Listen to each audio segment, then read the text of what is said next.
Combien gagnerait quelqu'un qui battrait le record du monde d'éveil? Rien, que dalle, nada, pour la simple et bonne raison qu'il est désormais interdit de tenter ce record. Pourquoi? Parce qu'on a découvert que le manque de sommeil tue. Littéralement. En effet, il n'existe plus de possibilité réelle de battre un record de privation de sommeil, car cette catégorie a été interdite par Guinness pour des raisons de santé. Nous sommes en 1963. Randy Gardner, alors âgé de 17 ans, participe à une expérience de privation de sommeil à l'université Stanford sous la supervision de chercheurs. Il ne le sait pas encore, mais il va battre le record du monde de la plus longue période passée sans dormir. Voyons comment s'est déroulée cette expérience. Après 24 heures sans sommeil, les symptômes sont comparables à un taux d'alcoolémie de 0,1%. Au bout de 2 jours de privation, ses performances cognitives commencent à chuter. Et il commence à éprouver des difficultés à répéter des phrases rapides. Les 3e et 4e jours se marquent par des altérations cognitives plus visibles. Le 5e jour débute, et là, apparaissent les premières hallucinations visuelles, notamment des flous et des taches mouvantes. Randy Gardner a déclaré dans une interview à l'époque, vers le 4e ou 5e jour, je me suis dit, c'est vraiment dur. Mais malgré cela, il a poursuivi l'expérience. Du 6e au 10e jour, ses facultés cognitives s'altèrent de plus en plus. Il commence à développer des troubles de la pensée logique. Ses émotions deviennent incontrôlables et il entre dans des cycles de paranoïa, d'euphorie ou d'abattement. Malgré ça, il reste capable de gagner des parties de flipper. Au cours de la 11e journée, ses altérations cognitives deviennent extrêmes. Lorsqu'on lui demande de soustraire 7 successivement à partir de 100, il s'arrête à 65 et déclare avoir oublié ce qu'il faisait. C'est après 11 jours et 24 minutes, soit plus de 264 heures, qu'il s'endort enfin pour une nuit de 14 heures et 46 minutes. Gardner est toujours vivant, mais la question est, quelles ont été ses séquelles? Eh bien, sur le plan neurologique, aucune trace mesurable d'anomalie n'a été détectée dans les semaines qui ont suivi. Mais il a rapporté plus tard que cette expérience a déclenché chez lui des insomnies chroniques. Dans les années 80, des scientifiques ont répété cette expérience sur un groupe de rats. Ceux-ci ont été privés de sommeil. Au bout de 2 à 3 semaines, ils sont tous morts. Pas de blessures, pas de virus, juste épuisés. Saviez-vous que la privation de sommeil est tellement dangereuse qu'elle est officiellement reconnue comme forme de torture par des organismes comme l'ONU ou Amnesty International? Les neuroscientifiques affirment ceci. Si le sommeil n'était pas vital, l'évolution nous en aurait débarrassés. Le plus fou est qu'à l'heure actuelle, ils savent exactement ce que fait le sommeil. Il permet un pic d'hormones de croissance durant le sommeil profond. Il régule la glycémie. Le cortisol, appelé aussi hormone du stress, baisse. Les souvenirs se trient. On constate aussi une augmentation de la sécrétion de leptine, l'hormone qui régule la satiété, et une baisse de gréline, l'hormone qui stimule la faim. Mais malgré ça, ce que ne savent pas les scientifiques, c'est pourquoi on ne peut pas vivre sans dormir. C'est exactement comme comprendre les effets d'un médicament, mais sans connaître l'ingrédient actif. Et pourtant, priver un être vivant de sommeil, c'est le condamner à une lente décomposition. Saviez-vous que vous ne dormez pas en continu mais par cycle, que sur une nuit, vous vous réveillez 4 à 6 fois? Chaque cycle dure environ 90 minutes et est divisé en plusieurs stades. Le sommeil léger, le sommeil profond et le sommeil paradoxal. La première phase, c'est l'endormissement. Durant cette phase, l'activité cérébrale ralentit, vos pensées sont confuses et votre esprit semi-conscient peut encore réagir aux stimuli extérieurs. Vous ne commencez à dormir réellement que durant la phase 2 du sommeil lent. À ce stade, votre respiration ralentit, votre température corporelle diminue et vos muscles alternent entre relaxation et tension. Pendant cette phase, les stimuli externes peuvent toujours vous réveiller.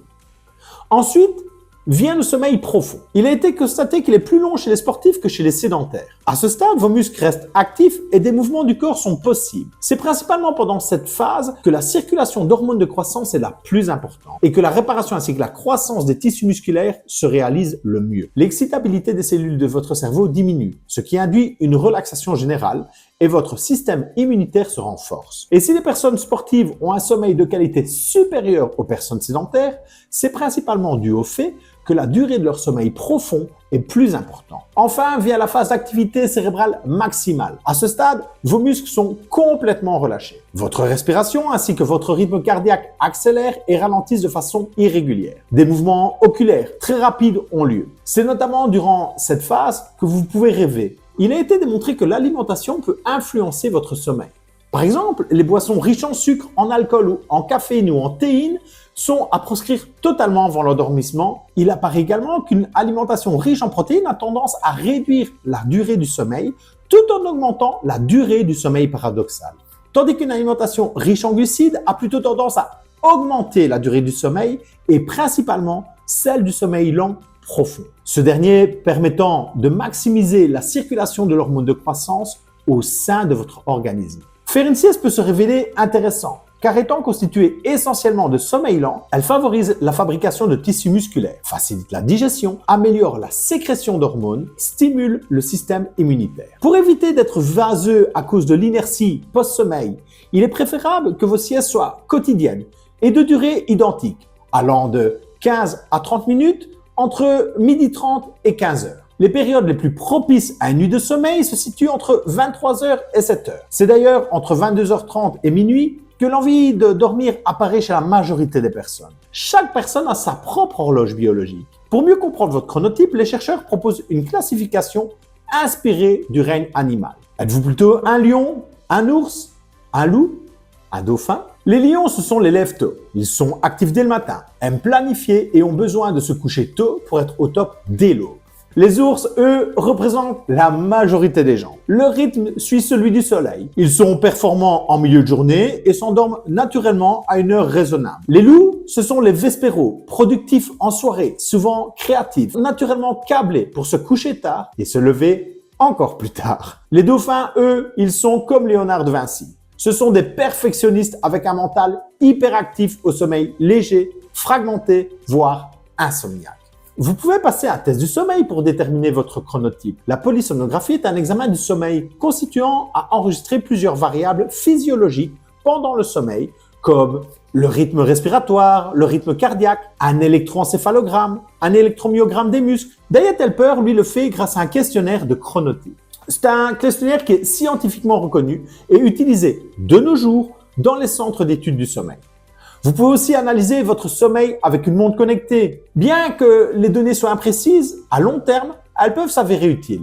Notez que pour un professionnel de la santé ou un coach, le cirque à test a un avantage non négligeable. Le client se sent valorisé, compris et surtout perçoit qu'il n'est pas face à un coach à la sauvette qui donne des consignes génériques, mais face à un professionnel qui a une approche holistique.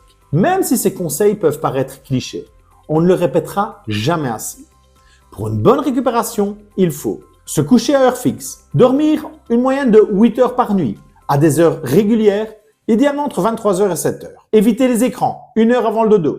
Prioriser la qualité du sommeil plutôt que la quantité rigide. Effectuer une sieste quotidienne de 15 à 30 minutes. Pratiquer régulièrement une activité sportive pour prolonger la durée du sommeil lent profond. Vous voulez performer? Dormez. Vous voulez perdre du gras? Dormez. Vous voulez vivre longtemps? Dormez!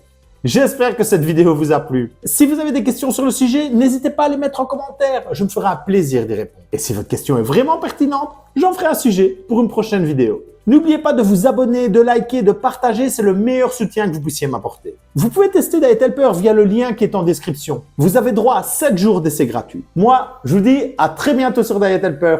Ciao les coachs! Ciao les champions! Wake up, today's gonna be a good day. Wake up, today's gonna be a good day. Yo, set your affirmations, aspirations. I got shit to do, the aftermath of preparation. Good food, good mood, blood in circulation. One step at a time, yeah, that's how you make it. Set a goal you control and